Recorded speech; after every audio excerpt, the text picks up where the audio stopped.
নমস্কার দর্শক বন্ধু। হস্তরেখা বিচার বিভিন্ন তত্ত্ব। আজ যে বিষয়টা বলবো, পাপ। অনেক মানুষের প্রশ্ন যে মানুষ কেন গরিব হয়। সত্যি অর্থ অনার্থের মূল। এমনি গীতার বাণী অনুযায়ী ভগবান শ্রীকৃষ্ণের বাণী হলো জন্মের জন্মের কর্মের ফল অবশ্যই আছে। অনেকে পুনর্জন্ম বিশ্বাস করে না, পুনর্জন্ম অবশ্যই। আগের জন্মের কর্ম ভালো থাকলে পরের জন্মে সেই ফলটা পায়। ফলের কারণ হলো সুখ ভোগ করা, রাজ সুখ ভোগ করে মানুষ। অর্থ থাকলে রাজ সুখ ভোগ করবে। গরিব কেন হয়, দারিদ্রতা কেন হয়? অভিশপ্ত রেখা থাকে হাতে, সাপ রেখা বলা হয়। যেমন একটা ডেট অফ বার্থের মধ্যে হরস্কোপে দেখা যাচ্ছে যে রবির সাথে রাহু গ্রহণদোষ হয়ে আছে, চন্দ্রের সাথে কেতু গ্রহণদোষ হয়ে আছে। এগুলো অভিশপ্ত। পিতৃ ঋণ, মাতৃঋণ বলা হয়। তেমনি হাতের মধ্যে কিছু অভিশপ্ত রেখা আছে। যদি 10টা অভিশপ্ত রেখা থাকে সেই জাতক গরিব। মিলাবেন 10টা যদি পাপের রেখা থাকে, আগের জন্মের পাপের রেখা, সেই জাতক গরিব হবে। গরিব কি করে চিনবে? হাতে রেখাগুলো দেবে। অর্থের মালিক কি করে চিনবে? অনেকে সিম্পল ঘুরে বেড়াচ্ছে, প্রচুর টাকার মালিক আছে, কিন্তু তার হাত ভাঙ যাবে না, ধরা পড়বে। তেমনি গরিব হওয়ার একটাই মূল কারণ, শাস্ত্র অনুযায়ী আগের জন্মের কিছু পাপের ফল। ধনী ব্যক্তি আগের জন্মের পুণ্যের ফল, এটা শাস্ত্র অনুযায়ী। কেন? ধর্মশাস্ত্র অনুযায়ী ভগবান শ্রীকৃষ্ণ কিন্তু গরিব বাড়ির জন্মগ্রহণ করেনি। তিনি প্রত্যেকবার রাজার বাড়ি। দশরথের পুত্রকে রামচন্দ্র, পরের যুগে কৃষ্ণ অবতারে রাজার ছেলে। তাহলে প্রত্যেকটা যুগে যুগে সে যদি ভগবান, সে তো পাপই নয়, খারাপ কর্ম তো করেনি, তাই সে রাজা। তেমন প্রত্যেকটা যুগের ধারা অনুযায়ী অর্থ কি? অর্থ হলো মাতা লক্ষ্মী, ইন্দ্র চঞ্চলা, সবার কাছে থাকে না, সেটা গেল। তার সাথে গরিব হওয়া সত্যিই কষ্টকর, দুঃখ যন্ত্রণা। মানুষের রোগ ব্যাধি হয়েছে, অর্থ আছে, সে অবশ্যই বেঁচে যাবে। কিন্তু যার টাকা নেই সে কি করবে? সেটাও অবশ্যই পাপের ফল আমাদের ভোগ করতে হবে প্রত্যেকের। কিন্তু প্রত্যেকের আছে 3টে 4টে পাপের, আগের জন্মের পাপের রেখা হাতে আছে। কিন্তু কারো হাতে 10টা থাকে পূর্ণ হবে। প্রকৃত গরিব, অসহায়, দুঃখ, মানে অতিরিক্ত প্রাপ্য রেখা তার হাতে আছে। পাপ রেখা কাকে বলে সেই সম্পর্কে নিজেরা জানবেন, অপরকে শেয়ার করবেন, আর একজন ব্যক্তি যাতে জানতে পারে, শিখতে পারে। যদি কারোর প্রয়োজন হয় অনলাইনে প্রেডিকশন করবে, 500 টাকা ভিজিট আমার দিলে আমি প্রেডিকশন করে পাঠাবো। হাত চার্ট বাস্তব, যার যেটা মনে হবে যে বাস্তব দেখাবো, দেখব। হাত, কারো ডেট অফ বার্থ নেই, কারো ডেট অফ বার্থ আছে, কুণ্ডলী, অবশ্যই 500 টাকা ভিজিট। এটা আমার পেশা, তাই যতটুকু ভিডিও দিই নিজেরা দেখবেন। এক্সট্রা জানতে চাইলে ভিজিট ছাড়া হবে না। শুরু করব, পাপ রেখা কাকে বলে এবং পাপ রেখা কেন কষ্ট দেয় সেই সম্পর্কে জানব। এর আগে যদিও ভিডিওগুলো দিয়েছিলাম ঠিক ওই ধরনের, কিন্তু ভাষাটা আলাদা, পাপ কথাটা বলা হয় না, সেই সম্পর্কে জানো। দেখো, এই যে বৃহস্পতি স্থান, এটা হলো অনামিকার ফিঙ্গার, এটা হলো বৃদ্ধাঙ্গুলি, এটা মধ্যমা, এটা তর্জনী, মধ্যমা, অনামিকা, কনিষ্ঠা। এই 5টা ফিঙ্গার প্রত্যেকে দেখবে, যদি 5টা ফিঙ্গারের 3টে ফিঙ্গার মেন বৃদ্ধাঙ্গুলি শক্তিশালী হয়, ছোট নয়, ছোট নয়, একটু হাইট বড় হবে, বৃদ্ধাঙ্গুলি একটু হাইট হবে এবং শক্তিশালী হবে। অনামিকার ফিঙ্গার একটু হাইট হবে, কেমন প্রায় শরীর কাছাকাছি পৌঁছে যাবে। সেই জাতকদের আগের জন্মের একটা পুণ্যের ফল, ওটা ফিঙ্গার নিয়ে বললাম। এবার রেখা সম্পর্কে জানুন। আয়ু রেখা অনেক সময় বৃহস্পতির তলা থেকে আসে, আর বৃহস্পতির স্থান থেকে উৎপত্তি হয়। এটা বৃহস্পতি স্থান, ঠিক বৃহস্পতি স্থান থেকে বেরিয়েট করে শুক্র স্থানটাকে বেরিয়েট করেছে। এই আয়ু রেখাটা সবচেয়ে শক্তিশালী আয়ু রেখা। শ্রেণীরেখা দেখো, বৃহস্পতি স্থান থেকে যুক্ত হয়ে আয়ু রেখার সঙ্গে যুক্ত হয়ে মঙ্গলগামী। এই শ্রেণীরেখাটা মারাত্মক শক্তিশালী। যেসব জাতকদের শ্রেণীরেখা শক্তিশালী হয় তারা ভালো শিক্ষিত হয়, শিক্ষা অর্জন করে, অনেক সময় ম্যাজিস্ট্রেট হয়, উকিল হয়, ইঞ্জিনিয়ারিং হয়। শ্রেণীরেখার মূল ভূমিকা থাকে। শ্রেণীরেখা ভাঙা বক্র মানে বেঁকা, ঢেউ খেলানো, তিল জপ কাটাকুটি হলে সেই রেখার ভূমিকা ভালো নয়। তারা বুদ্ধিহীন, তাদের মানে ভুলভাল ডিরেকশন নেওয়া, সঠিক সিদ্ধান্ত নিতে পারে না। তেমনই শিরোরেখার ভূমিকাটা অতটাই গুরুত্ব আছে।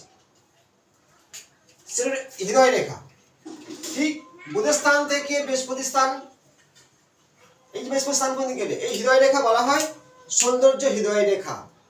তার মানে মন, হৃদয় আবার মনের সঙ্গে চলাফেরা হয়, যদিও চন্দ্রমন কিন্তু হৃদয়ের সঙ্গে সম্পর্ক আছে। তাহলে সেই জাতক তার ভাবনা চিন্তা উচ্চ পজিশনে,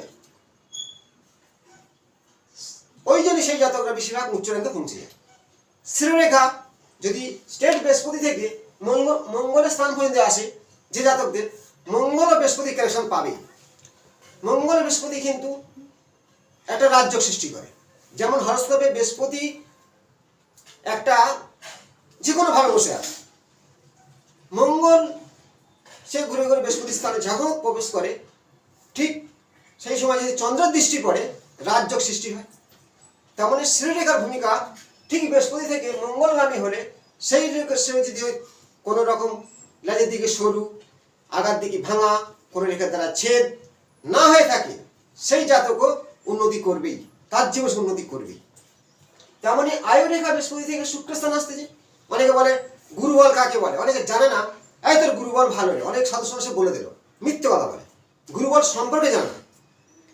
গুরুবল কাকে বলে? বৃহস্পতি হলো দেবতাদের গুরু, শুক্র হচ্ছে দৈত্যদের গুরু। যদি শুক্র কারো ভালো থাকে, বৃহস্পতি ভালো থাকে, তাকে বলা হয় গুরুবল ভালো, তো সব কিছু ভালো হবে। কারণ আয়ু রেখার বৃহস্পতি স্থান থেকে শুক্র স্থানটা ব্যারিকেড করলে সেই জাতক বা জাতিকাদের তার দুটো গুরুর সাপোর্ট, তার দাম্পত্য জীবন সুখ, সর্বদিক থেকে সে শক্তিশালী। যদি আয়ু রেখা ভাঙা হয় কোন নারীর ক্ষেত্রে, এই শুক্রস্থান, এই শুক্রস্থানে ঠিক এই দিকটা কোনো রকম ভাঙা আছে কোনো জায়গায়, দাম্পত্য জীবনে সুখ নেই, দুঃখ আসবে। দাম্পত্য জীবনের কথা বলি, শুক্রস্থানে আয়ু রেখা ভাঙা হবে, 1 নম্বর পয়েন্ট। তা আমি 3টে কমন রেখা নিয়ে জানালাম। আমি এখন আগের জন্মের যে পাপের সেই রেখা সম্বন্ধে বলিনি, অবশ্যই জানাবো। এটা ধরো ভাগ্যরেখা, অনেকের আছে অনেকের নেই, কারো ছোট কারো বড়। ভাগ্যরেখার প্রতিফলন আছে। এই ভাগ্যরেখা উঠছে শিরোরেখায়, এইটা মাতৃরেখাও থেমে গেছে। এদের বেশি দিন ইনকাম থাকে না, হার্ডলি 40-45 বছর ইনকাম করার পর স্টপ হয়ে যাবে।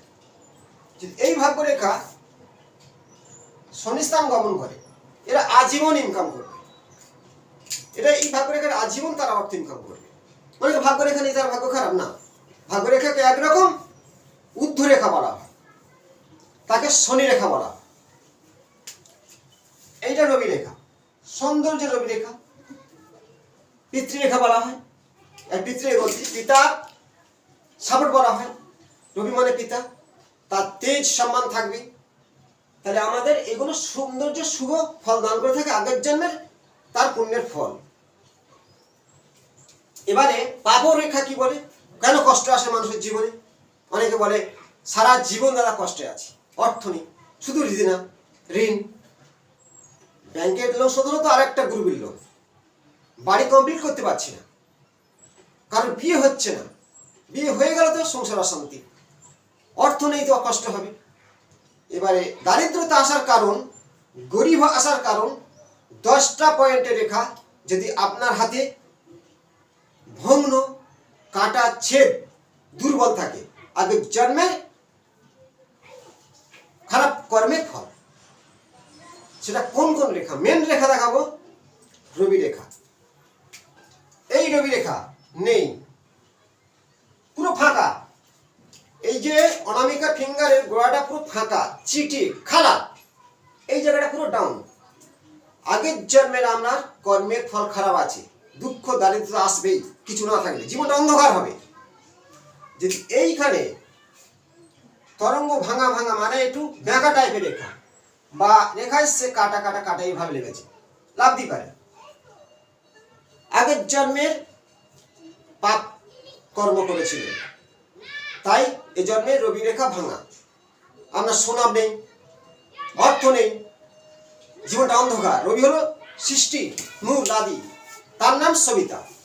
1 নম্বর পয়েন্টে রবি রেখা যদি কোনো রকম রবি ফিঙ্গারে, রবি ফিঙ্গারে, অনামিকা ফিঙ্গারে তিল, আড়ে রেখা এইভাবে, আর এখানে কোনো তিল, ক্রস, কোন রকমের জব, এর একটি থাকলে আপনার রবি খারাপ, আগের জন্মের কুকর্মের ফল, দুঃখ, দারিদ্রতা, হতাশা আসবেই।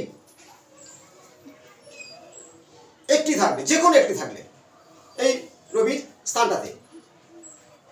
ভালোটা বলেছিলাম, খারাপটা বলছি যে আগের জন্মের কেন মানুষ কি কর্ম করে সেই ফলটা কেন পায়।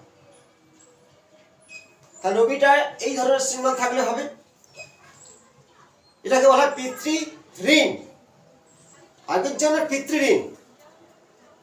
তাই পিতৃপক্ষ, এই যে দেবীপক্ষ চলে গেল, তর্পণ করতে যেতে হয়, সূর্যদেবকে আহ্বান করতে হয়, অর্ঘ্যদান দিতে হয়, দিলে পিতৃঋণ শোধ হতে থাকে। আপনার জীবনে অন্ধকার কেটে যায়, সূর্যের আলোটা এসে যায়। 1 নম্বর পয়েন্টে।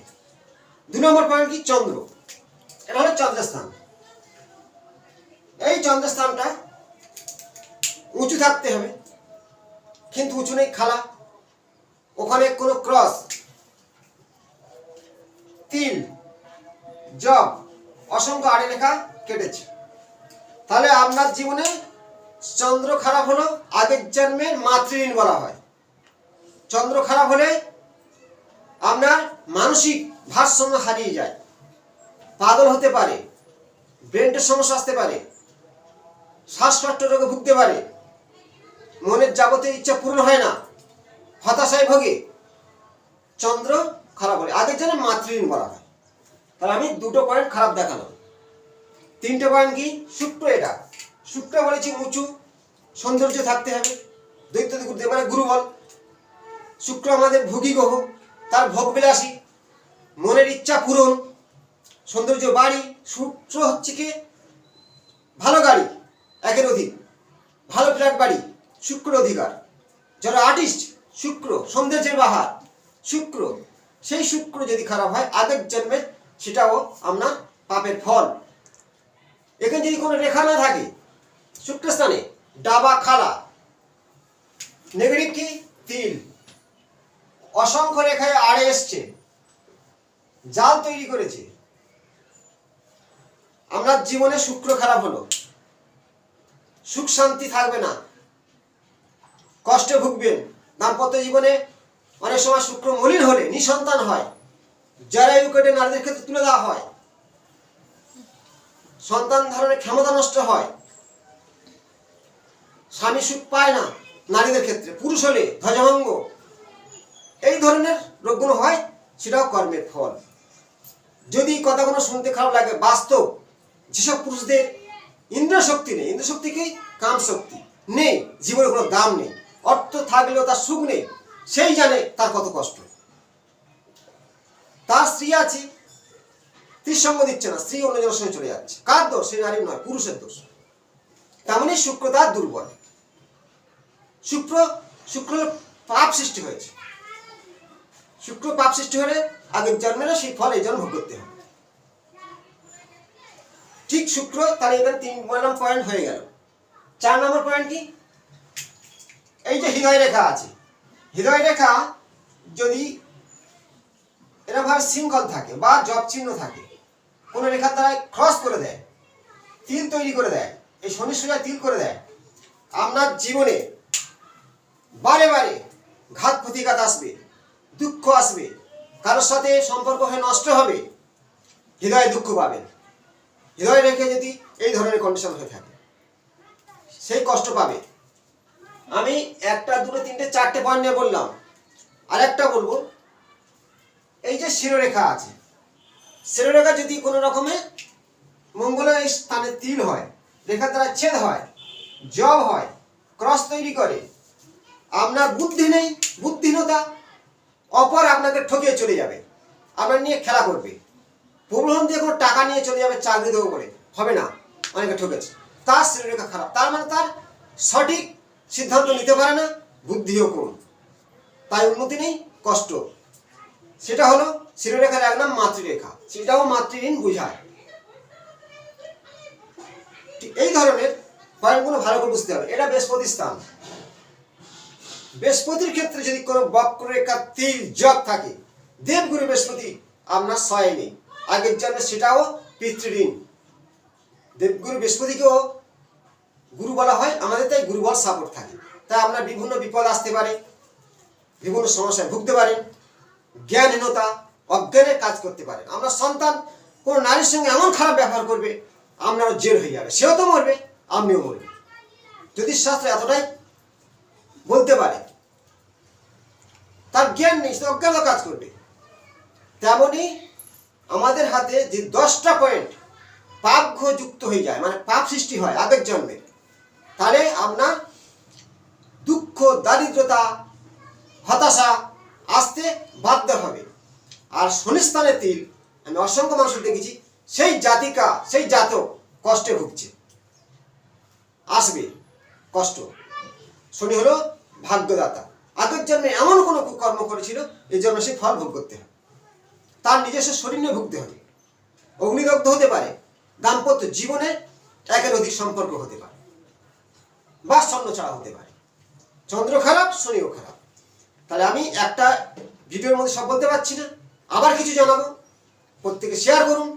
কেন মানুষ গরিব হয়, কেন কষ্ট পায়? আগের জন্মের নেগেটিভ, মানে যেটা পাপ করা হয়, সেই পাপের ফল। এই জন্য তাই প্রত্যেকে ভালো করে ভালো কর্ম করবে, পরের জন্মে ভালো ফল পাবেন, অবশ্যই পাবেন। ভালো থাকুন, নমস্কার।